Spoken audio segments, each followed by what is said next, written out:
پاکستانی جعلی دانشوروں کی دو نمبری دیکھیں، دوسرے ملکوں کے نوجوانوں کی پسند پر خوش اور اپنے ملک کے نوجوانوں کو کلٹ کہتے ہیں۔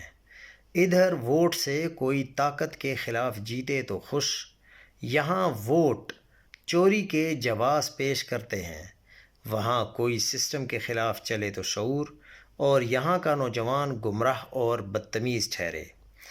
ہوتے ہیں کچھ ایسے رشتہ دار جو اپنے قریبی رشتہ داروں، بہن بھائیوں اور خاندان والوں سے ذرا صلہ رحمی نہیں رکھتے، لیکن دور پرائے کے اجنبیوں کے لیے مدر ٹریسا اور ستار ایدی بنے نظر آتے ہیں۔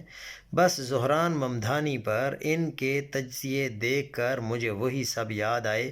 بس یہی وہ منافقت ہے جس کی وجہ سے مجھے پاکستانی میڈیا سے اور امنان نہاد صحافیوں سے اب گھن آتی ہے، کیونکہ ممدانی کے انتخابات پر بات کرنے سے ان کا مقصد بس ریٹنگ ہے، تعمیری تقابل نہیں ہے۔ دوسروں کے الیکشن پر بات سے مقصد بس شہرت والا ٹی آر پی ہے، اپنوں کی تڑپ والا ٹی آر پی نہیں ہے۔